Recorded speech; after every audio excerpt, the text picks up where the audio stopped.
something a little bit out of the box to throw a spanner into the works, but I guess we can't give them too much slack for it because at the end of the day they picked Mirage and just waxed Trident, so their map pick is good to go, solid.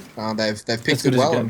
Yeah, that's pretty much all you can do is pick a map and win at 16-6. That's pretty much what you have to do. So that's it. Well, even doesn't matter by which margin you win it. Winning's winning. Winning is winning. Inch or a mile. Trident never had their car. That's right, they never had their car. But again, we see Trident actually participating in a knife round, so really, they're pulling out all stops.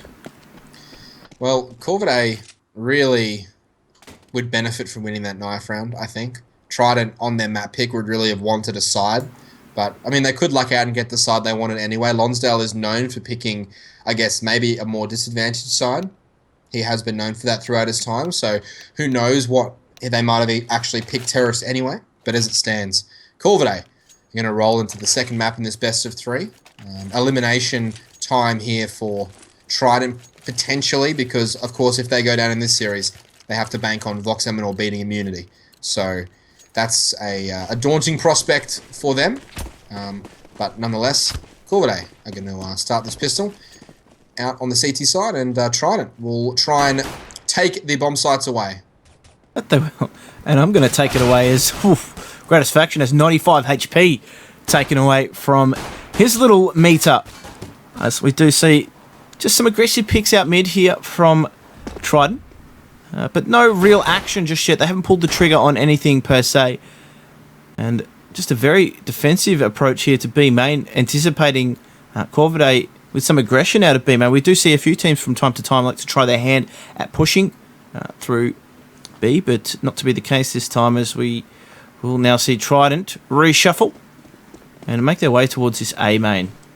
This is just taking so long for them to do anything though, Jim. I mean, they've, other than the, I guess, the healthy being onto Gratisfaction, which does help, they've really done nothing in over just about a minute here, and now the A execution is going to come out. But look at the position that INS is in up here. Inns is going to have a great opportunity. He's spotted a couple out, and he's just going to be able to take them down one by one. They're going to have no idea where he is. He picks up a double, yet a triple from up there, and yeah, all over Red Rover. That's how you win a round from up on boost. You wait patiently, you pick your targets, you aim your crosshair, you click mouse one, and that is my how to do it for dummies from getting 3 kills from up boost. It also helps when you have a silence weapon as well, but of course patience, aim all come into play. Certainly will, and he executed all of those to perfection there, Inns, picking up the triple for his team. But for me, Trident just left it up to the gods once again, left it up to their device, the opposition, to try and dictate the pace. Yeah, it was cool, calm and collected from inside. Let him perform brain surgery. Well, maybe on your brain, mate. I'll keep my brain just the way it is. I'll let this guy stick to fragging. In his level of proficiency in fragging might not equal that of his brain surgery skills. Just saying. They don't always. You might need a new brain after watching a season or two of Australian CS. I didn't say you wouldn't need a lobotomy after watching CS. I said you wouldn't want him to perform the lobotomy. That's what I'm saying. It's a bit different. Stige, though, opens up with that P90 frag. And just a little bit of harassment here from Lonsdale up on that boost, just darting up and down to 27 HP.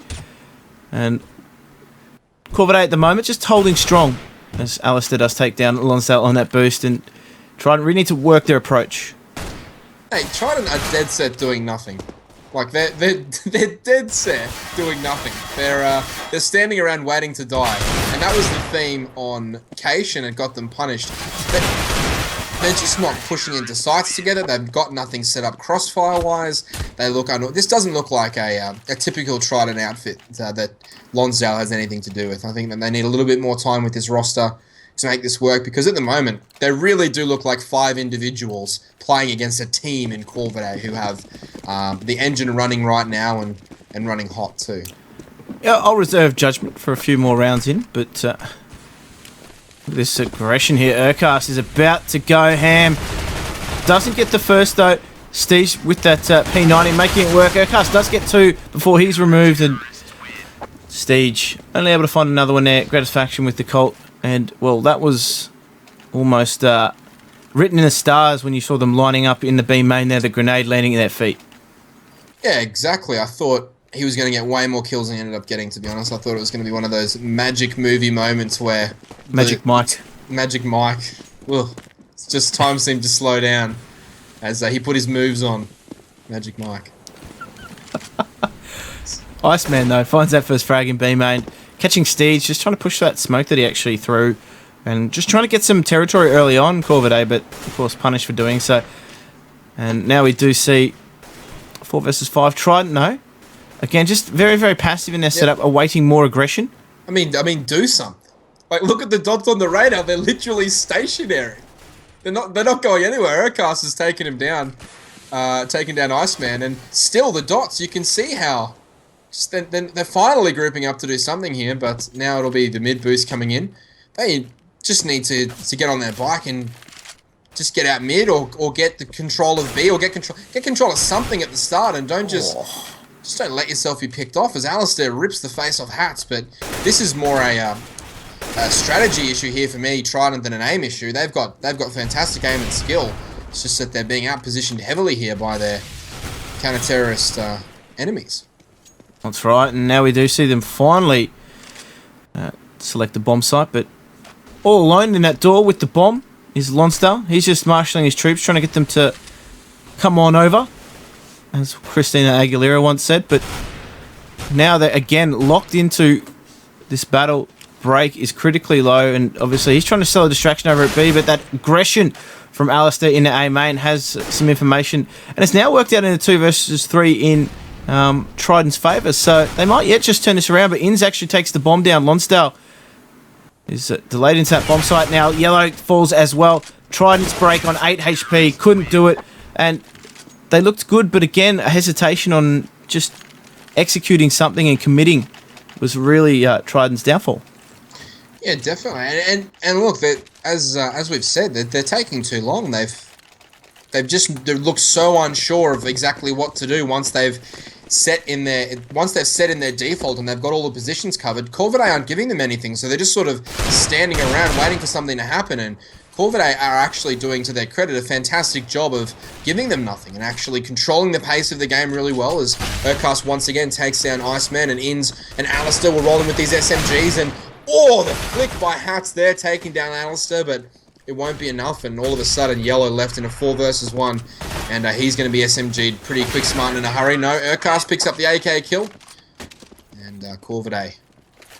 The murder will roll on. The Crows look dangerous tonight, Jim. They're swarming. Well, they're smart, intelligent creatures, but apparently there's a joke involved with that. I might save it for later, depending on how slow this match gets at times, but we'll leave it at that. Nonetheless, Corvidae, as you said, looking really, really strong in this instance. And Trident here on a buy round. 4 rifles coming out. They haven't got an AWP in anybody's hands, and they are very, very heavy over towards this B bomb site at the moment, just staking out B main. That grenade, despite looking like it landed at someone's feet, didn't actually do any damage. Urcast, though, finds the frag onto Yellow, who was set up with a smoke, and might get caught out here as he actually Molotovs himself and takes himself down there with the assistance of Hats. And it is now a 2 versus 3. Hats, again, called into action there. That flash, he should have stepped on it there, obviously unbeknownst to him. Lonsdale finds that frag, and the trades are coming out. They do favour Trident at this stage, and Greatest Faction very aggressive with his approach. Might get caught here, but it is Lonsdale that does the damage, and wow, that was a furious round. Yeah, but it was chalk and cheese, Jim. They actually did something. They took control of B and then did something at B, and lo and behold, they were able to get into the bomb site with some sort of effectiveness. It's crazy to me watching these guys just sit around and just mull it over while the round just goes ticking by, and the options are being reduced for them, second by second by Corvidae. But that round, they did a great job taking aggressive B main. Once they had that positioning, they then executed onto that site, and it really worked for them. So I really like to see more of that from Trident, and that pace is what's working for them really well. But Urcast is able to halt that progression just for the minute from Iceman, taking him down, but looks to be an A execution coming in late the round, Jim. But, could be anything at this point. Well, double AWP setup coming out from Corvidae as well. And that's not something Trident would have expected either. They would have just been expecting that AWP of the solitary AWP of Gratisfaction. As Hats opens up with the Steege there. But Corvidae contesting mid here. Inns actually stepping out of vent and eliminating Hats and just causing some confusion now for Trident. They're not too sure where they could be approached from next, and they just need to shore things up a little bit. And Alistair did a great job there of actually spotting out two of the terrorists in mid. So he's copped some gunfire from up the boost and also next to the vent. And he will have made that call straight away, and he fell back very intelligently. Now he's trying to flush out short, but they know mid's dirty. So as long as they play 2-2 here, they should be completely fine in dealing with any sort of aggression that comes out here from the terrorists. But Urcast has got that line going in Beejam, and this looks as though it's just going to be sheep to the slaughter here for Trident. Well, I need to make it work. Those Molotovs are just going to slow things up. That smoke does a good job of separating Urcast. And, well, Inns, first frag goes to him. Stepping through that smoke, though, Urcast having absolutely no fear. Misses his shot, though, onto Lonsdale. But Lonsdale is quite low. And, of course, that was all too easy for a softened target with Alistair just making the frag. Trident just winning one and losing one, unfortunately, and their money is all over the shop, but they're actually going to buy into this round. Yeah, they will, and it's out of necessity right now because their money is completely wrecked, and they have no real choice here other than to force up and see what they can do. But they have got a decent force buy in terms of how that goes.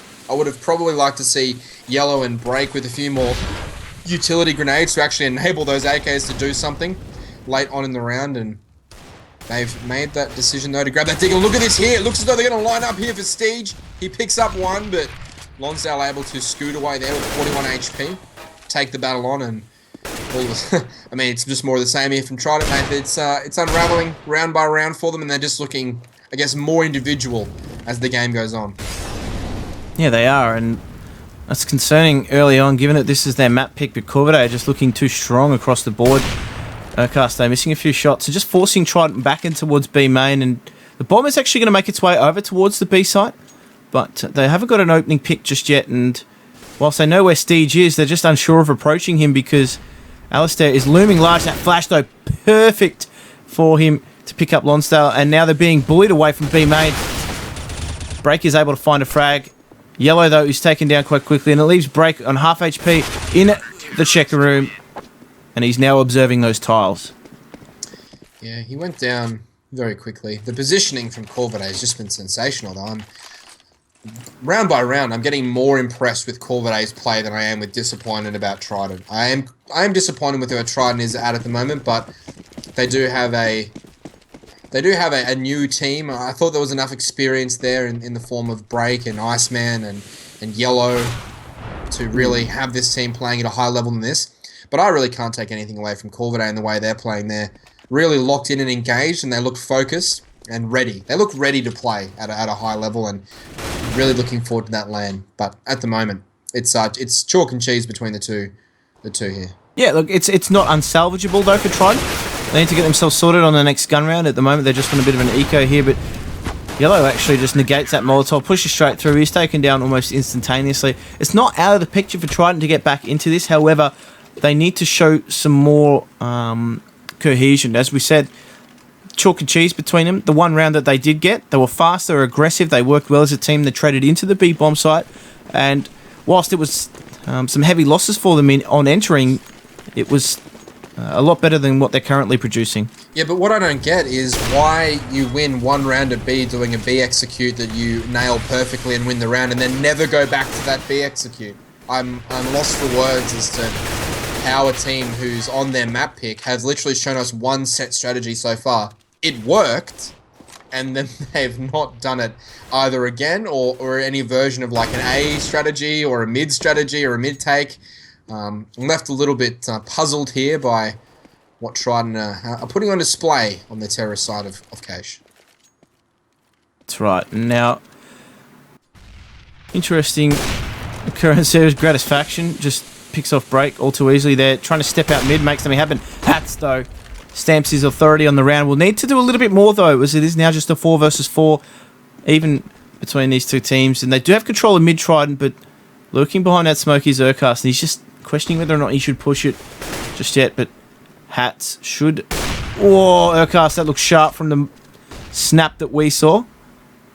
But Trident now, a caught in mid with seemingly little direction. But once again, that frag coming in from Urcast is only available for him because the pressure has been applied and then just taken off by Trident. They had control of mid. There's no reason that an AWPer should feel comfortable enough to re-pick mid like that after you've had control of it for so long. Finally, Trident with some form of life here. Hats picking up one, and now they'll roll into A, but 2 versus 1 round for Lonsdale. A big round here for the in-game leader for Trident. He's going to get spotted out, although he does get the first headshot required to salvage this round, and Urcast is taking the long route back to A main, and I think this is actually going to catch him off guard here, as Lonsdale doesn't really have any idea that Urcast is on the lurcast, and he will hopefully get there in time to make a play. He's forced to run, and Lonsdale spotted him out, but can't make that shot. Surely you wait a little bit more time before you pick the first time there for Lonsdale, but nevertheless, good round there for Trident. Just didn't pan out. Don't really know what to say, because that should have gone their way. That's right, even when it gets down to the 1 versus 1s, unfortunately they're just not able to convert them. But Trident, again, just feeling the pain. They are able to buy into this round because of that plant. So it's afforded them at least that luxury, but very, very light on utility. 2 smokes available to them, and, well, aggression coming out from Alistair early on. Might actually catch Yellow out, but Yellow's just changed his position. Not actually aware that Alistair's pushed through, but... Oh, that frag! That's horrible, Yellow. That's horrible. You need to make that kill, son. It's unlucky. I think he might have actually thought he'd already done the deal and just punished him, already taking the frag, but of course that was not the case. And well, maybe he forgot what a kill looked like. He hasn't had that many. Oh, Lonsdale spamming ins through the door on the boost. That's insane. That'll do. That'll do. And whatever you have to do to make it work at this point for Trident, definitely. But what was that? What? I like that. More of that. I'm blown away by that spray. So more of that, please. But nonetheless, now Trident are making it work. Hats actually picks up that frag in mid, so this is starting to look really good for Trident. They're heading towards this A bomb site, where the lowly Alistair is now focusing a little bit more on mid. So they're going to walk into an empty bomb site here, at least till Alistair puts that Molotov down. So it is working out for Trident. If they go down here, Jim, this is going to be a perilous situation here for Trident. They need to get good post-play positions and just play the percentages. Lonsdale picks up a second kill that doesn't really appear on his monitor, taking down Alistair, but Siege and Gratisfaction, they should have plenty of money, although they don't. Their financial situation is actually quite stringent. So they're going to have to make the choice here as Siege gets taken down, and now Gratis will have to force his way back out of this bomb site, but he'll get Iceman, but he won't get Hats. Hats picks up 2 for that round, as does Lonsdale. So signs of life here for Trident. But once again, Jim, will they go away from what worked for them instantly? That was... I'm not even sure what happened that round. I think it was more that Lonsdale picked up 2 kills that he couldn't see. It really, affected the outcome of that round. But hopefully for Trident, they can use it as a momentum tool to get going here, because they really need to get some momentum on their T side. Well, that's right, and Trident need to win here, actually, because Ferox have beaten Jam 2-0. So things really need to be reeled back in for Trident. So if Ferox have... I'll go back to that in a second, as Inns looks as though he's in a great position here. He picks up one. Hats there, nice shooting, picks up the trade kill, and now it's going to be left on Steed to try and make it work in this bomb site. He does take that out, Hats, and that's the bomb, so Steed's still in a makeable position here. He's actually not being forced on too much by Trident. They're just sort of sitting on the CT side of the smoke, but eventually the rifles will work themselves out and they'll be able to pick up the round. So, sorry to go back to that point, Jim. Ferox have beaten Jam 2-0. 2-0, yep. Which means Trident, if they lose this and Vox Eminor beat Immunity, yep, then Ferox go through. Yep. Or is it Vox? Well, Ferox will qualify if they beat Jam, which they did. Yep. Trident. So Ferox have now got their position locked in. Yes. Okay, great. So this is really big for Trident. That lovely piece of movement and positioning there from Inns once again, getting on top of that boost with the quick boost as off his teammate's head. So the terrorist not going to have much idea that he's up there, but he does get spotted out by Lonsdale eventually. He will fall off. How is Inns still alive? Just the battle here going on is crazy. He'll actually pick up a second kill. Oh no, he picks up a third kill. That's absolutely tragic there for Trident as he got spotted out immediately and ends up with 3 kills from that spot. And oh wow, I don't really know. I was picturing a TK there because he had his teammate Inns lined up in his crosshair, somehow managing to negate his teammate's head through that smoke. So wow, what a round. Yeah, that's crazy there from Inns. That's the second time he's been up on there and been able to use that position to acquire 3 kills. So he's performing his role admirably. So, Iceman has just waxed Gratisfaction, rolling out of B with that AWP probably. So an ungettable gun there for the terrorists, and now we'll be stuck with this 4 Deagle buy. See, look, right now, this is what I don't get. You have 3 Deagles. The pistol's not that good. Even though I'm saying that's PDG calling the Deagle not that good. It's not so good you need 3 of them and no smoke grenades or flashes here to help you get into a bomb site. Someone had to cop the P250 and or even the Tech 9 gets you a smoke. Definitely. Whatever you need to do to get that extra $200-300 to really make it work for you is required. They bought Deagles and look at Inns. Once again, he's tripled up. Inns going absolutely to task here on Trident. He's put up a brick wall at A and said, "You shall not enter," by the law of Inns. So he's done a phenomenal job. 19 kills, only 7 deaths, 2 assists. He's pumping through the Trident roster tonight. Well, this is concerning for me from a Trident perspective because Trident usually find themselves quite strong on terrorist sides. CT side has sort of never been a particular standout for them. Whilst they do have solid CT sides, they pride themselves on their T sides, essentially, is what I'm trying to get at. And at the moment, they're just being manhandled by Corvidae. So, as we said, Trident's position isn't secure. Ferox have actually already won their match. And, well, they're a step closer than Trident are at the moment to making the CGPL finals. So, all to do here for Trident. Definitely. And Trident, who would have thought, Jim? A bit of aggression, a bit of taking the round actually with some aggression. They end up getting 2 opening frags and getting a great position. But once again, all this standing around is not helping their situation at all as the bomb gets taken down and the flank is real. But Inns is in such a great position here as well. It looks as though A and B have both been opened up by the terrorists, so they're going to run all the way back to A, and Iceman's going to be left anchoring this site at B. Not sure if the CTs are aware of it right now. It looks as though they are, and look at Inns. He's flanked once again. Can this be another triple for Inns?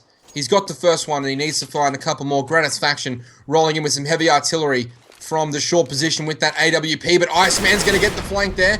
But both positions are known here for Inns. One short, one bomb side. It's up to him to hit these shots. Ooh. Oh my goodness, he's crunched Iceman there with a headshot. And it looks as though he's going to work his way around the crates. Inns another triple. And when he finds the bomb. Trident just look completely disorientated. They look like a shell of themselves. And the teamwork component is just an absolute shambles right now for Trident. But you can't take anything away from Inns. Spectacular half by the Corvidae player. 22-3-7. 7 stars, 7 MVPs. And really putting in work for his team. 7 dreams crushed. But I'm not too sure how he got around his opponent there, Inns, without being hurt. Caught with a grenade out in that crucial moment. But Trident with a mountain to climb, and they're on the counter-terrorist side. They're going to need to rally pretty hard if they want to take this to a third map, but Corvidae not messing about. They're straight into the action now. Hats misses a few shots, nails that one though. Gets around the forklift, of course, he's taken down. Iceman does some damage there along with Break, but Corvidae have control of B, but of course they don't have the, or should I say the A site, they don't have the bomb just yet. They need to collect it from forklift, but Trident are right there. So good start already from Trident as Iceman takes a lot of damage, left on 2 points of health, and Corvidae now are just sandwiched in here. Trident have done a good job so far. Yeah, but they're so spread apart, Jim. Trident are not backing themselves up at all as break. Oh, that's so huge. He needed to make both of those kills because if he went down there, it was open season once again for Corvidae to get that map control, and Gratisfaction already put the pain on a few players, but brilliant stuff there from Break, picking up those 2 kills for his team when they needed them the most, and now Trident with some semblance of hope for a comeback here. Well, Inns is taking the challenge there with that Desert Eagle. Doesn't nail the shot onto Break, though. Break escapes completely unharmed. They are going fairly aggressive here, Corvidae, with those pistols. They've bought into it. And why not when they've had such a blistering first half? Definitely, and those Deagles are taking point, which is a fantastic thing to see. But you can see Urkus there opting for the P250 and some grenades, so enabling, eventually, if they get into a position, some sort of bomb site execute. But Trident starting well. Break picking up Inns. Now it's a 4 versus 5 situation. This one's just boiling down. I'm not sure that I love this from Corvidae. They're taking a little too long to get in position, but nevertheless, some individual brilliance can help here, as they've got 2 Deagles left in play, but the 1B potential is still there, Jim. It's always a threat when you've got a Deagle. It always is a threat. It's almost as though it's a broken promise, though, sometimes, that you'll get that headshot, and, well, they're going to make the way towards the B bomb site here, Corvidae. Lonsdale is ready, though. Yellow is sitting in those checkers with the SMG, ready to farm some money. Break finds a frag there on to Alistair as that grenade crunches Gratisfaction. And now the remaining 2 are just going to try and get themselves into the site. Yellow picking up that final frag, and Corvidae, their buy into that round didn't quite work out, and we'll now have to eco this one. Yeah, and eco they will, so not too much going wrong here for Corvidae. They're almost able to get back into that pistol round, but Trident actually doing a good job there of locking down that B bomb site with the late push coming in from Corvidae, but full Glock eco here, so nothing should be expected to come of this for Corvidae apart from maybe a movie round here from Break as he's Molotov the middle, but look at the damage coming out. Steed is wrecked. Iceman, long range. 4 hats. Picks up 2 P90 kills. He's going to slow that round right down now. Hopefully, he can get himself going because he's the one bright spark I find for Trident at the moment. He needs to get himself up running as soon as possible, and he's picked up a triple this round. So hopefully that bodes well for him going into the first gun round. Yeah, hats off to him at the moment, but Yellow desperately trying to find that second frag. Inns, though, does eventually fall.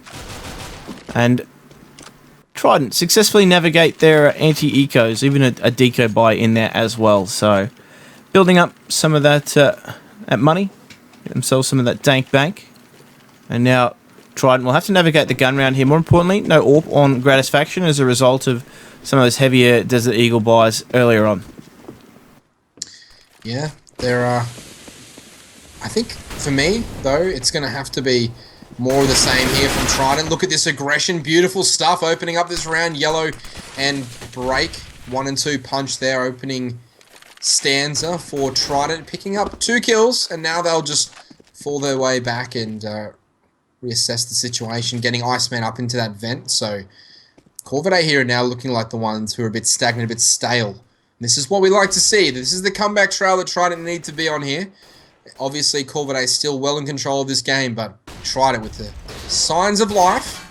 They just need to make sure they don't lose too many guns, because while these rounds are close, Corvidae have the advantage. As soon as Trident slip up, if they don't nail these gun rounds and get a decent money advantage, Corvidae are always a chance of just forcing them to double eco at any point. So this is very important for Trident here. They don't lose too many guns in this round.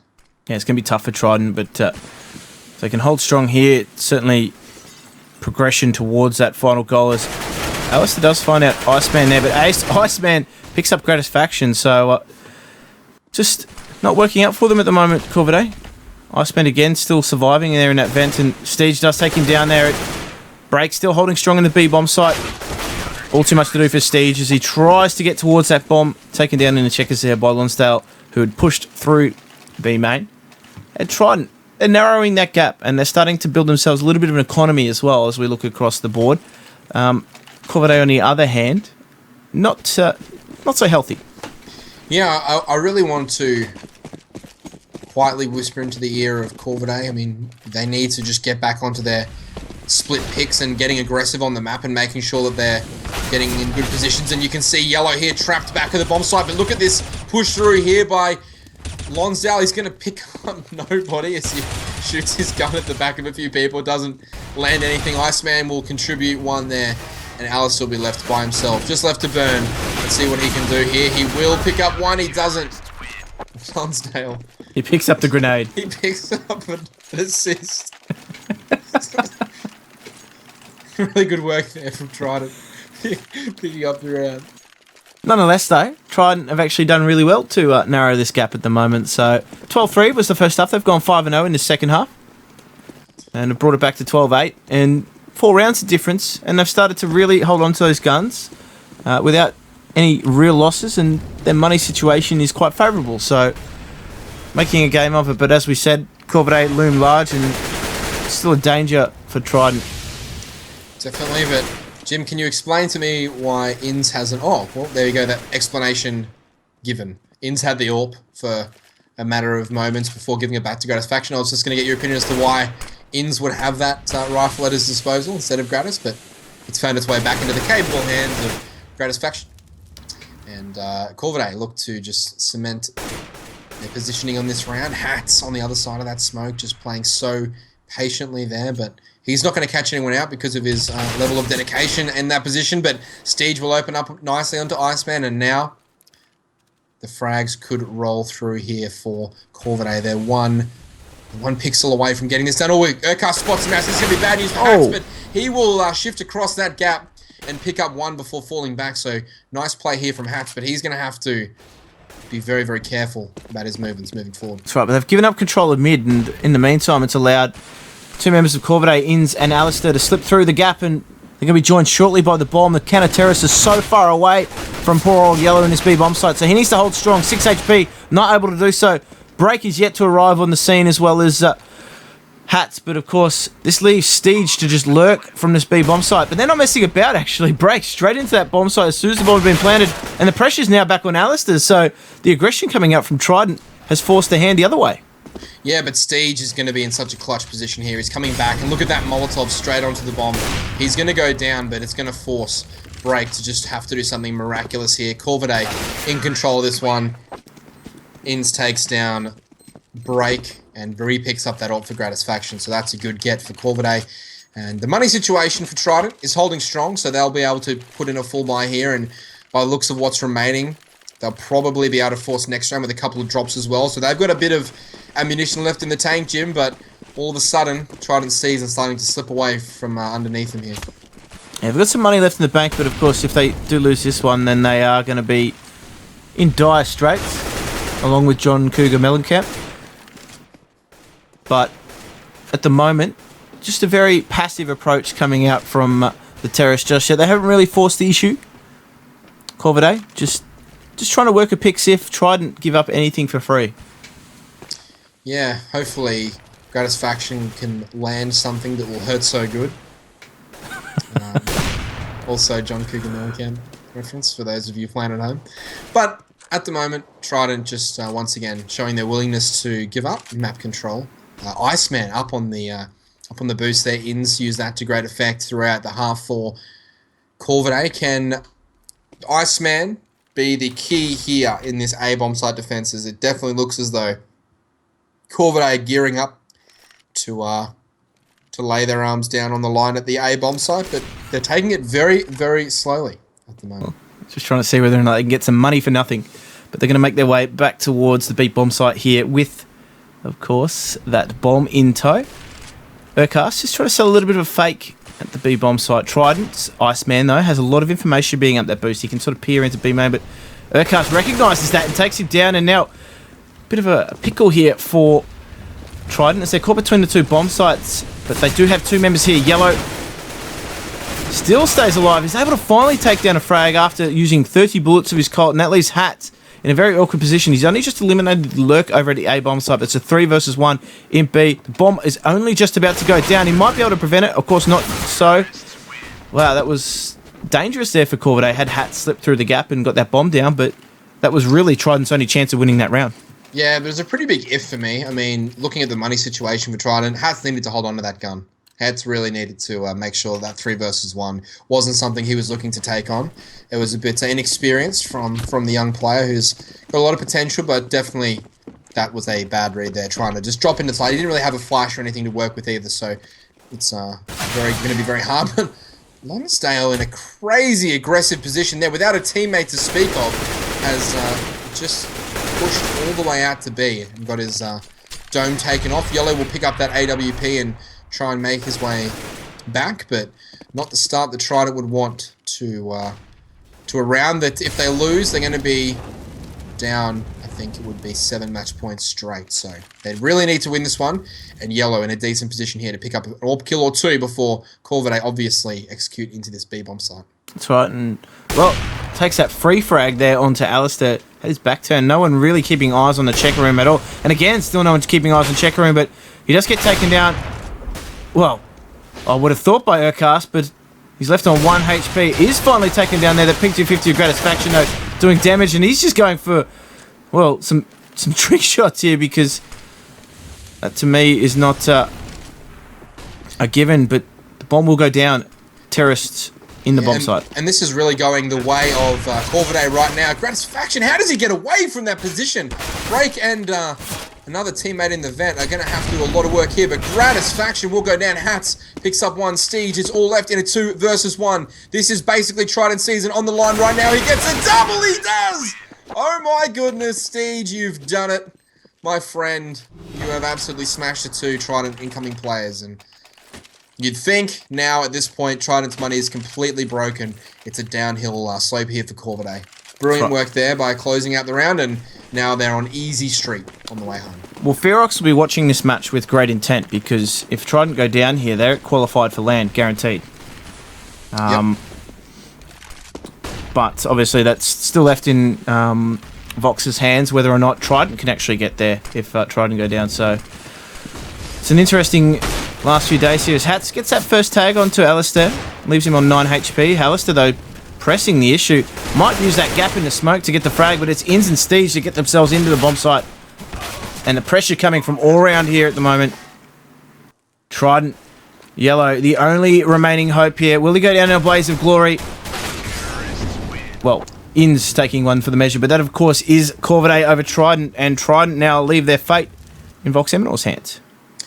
Yeah, it's all she wrote for Trident, one would think. Their season should have come to a close, barring some sort of miracle on ice from Vox Eminal being able to take down immunity. But for me tonight, it was men against boys in terms of teamwork and in terms of chemistry there. Mm-hmm. Corvidae looked completely on a different level to Trident right now. Not to say that Trident can't get to a good level and really put some work in and get to a high standard of CS, but at the moment it was pretty obvious that Corvidae are very well prepped for this Nationals, and not only that, they look in great form, and also they look like they're putting the work in, which is the most important thing leading into their first LAN national event as a team. Yeah, definitely. I think I know it's a short season, but coming into form at the right time as well. They've looked strong all season, which for me has boded well for them in terms of now the business end. Yep. So they've been able to maintain it, being quite consistent. They have had an odd hiccup here and there, but they've been able to recover, and as a result, they're here now as successfully qualifying for the LAN finals to be held at Australian Technology Park down in Sydney. So congratulations to Corvidae for being the victors there. Now, interesting situation, of course, unfolding with the remaining spots. As we said there, Ferox have actually qualified as a result of Corvidae beating Trident there. Yep. That's guaranteed. Now Trident's fate rests in the hands of Vox Eminal. So if Vox Eminal can actually beat Immunity, Vox Eminal will qualify over Trident. If Immunity do beat Vox Eminal, Trident will qualify. Well, it's all clear as mud. Yeah, clear as mud. It's a bit of a mixed bag. It always is. These last couple of spots vying in an 8-team nationals. I think it's an 8-team affair. I do believe so, yeah. Top 4 from each group. So in an 8-team affair, the bottom 2 teams that slide in are always a bit contentious, and there's always 2 or 3 teams vying for that final spot right up until the last games of the season.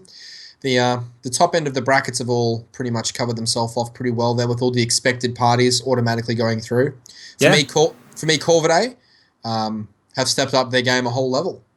I now have gone from looking at them as definitely the best of the rest, when in terms of, for me, it was like Chiefs, Immunity, Legacy right now, and as the big three, and I saw Corvidae as the best of the rest. But certainly now Corvidae would be right up there with those other teams vying for a win at the national level. But will their performances transfer to LAN is another question to be asked. Not necessarily because of just being online or whatever the case may be, but it is their first nationals. It is very difficult to play your first nationals. When you arrive there, you're not used to all the conditions of playing at a LAN. Lots of people, lots of energy, being able to keep yourself in a very good mental state for a long period of time, as things that are all gonna come their way. But I'm so glad that they've got themselves to the level where those are the challenges they're now facing. The practice seems to be good for them. The leadership seems to be good. Individual players working well. We haven't heard of, out of all the teams we cover and we have little bits and pieces and little ins with, I've heard nothing from Corvidae about any instability in the roster, any internal fighting, nothing at all. And that's a real feather in their cap, I think, the way that they're going about it. And I wish them all the best now that they've qualified. Obviously, they've qualified through already, but they look the goods. And I hope that they are able to produce their best CS at the tournament. That's ultimately what it comes down to, producing the best when it matters. And, of course, we're looking forward to the finals there. So I think we're just waiting on that Vox Seminole up against Immunity result to really decide the fates of some teams here. And I don't know about you, but I haven't seen that one scheduled just yet. Not just yet. So we're just waiting on that one. But that should be a blockbusting match in and of itself. No doubt. No doubt at all. So I might just quickly check that one, see whether it's come up just yet. Vox Seminole, it's actually hasn't been set just yet. So it was wildcarded, of course, because Immunity were overseas. So, awesome. But nonetheless, I think that might do us for the evening. I think so. Thanks, everyone, for tuning in. It's been an absolute blast covering the games tonight.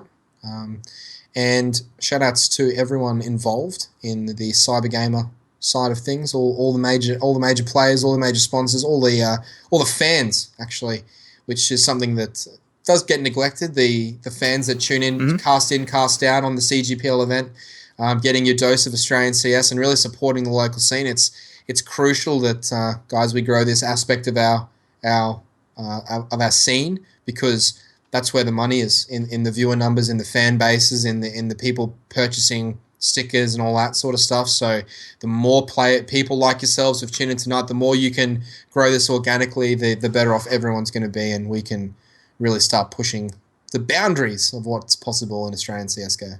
Definitely. I guess that's what we need. We need the buy-in from the fans, the Australian Counter-Strike community, to really support these events, and obviously it wouldn't be possible without them. And that, to us, is, of course, what the sponsors really look at, is the engagement from you guys. So, of course, shout-outs to our sponsors for the CGPL. They're all listed below. So, of course, Mwave, NVIDIA, MSI, AOC, Turtle Beach, Plantronics, Netgear, Logitech, and AK Racing. So, that's a lot of sponsors all making it possible, so certainly support those guys where possible. Now, I, of course, have been your host, Jim Inesso. Joining me in the hot seat was the Thunder from Down Under, PDG. Killing it.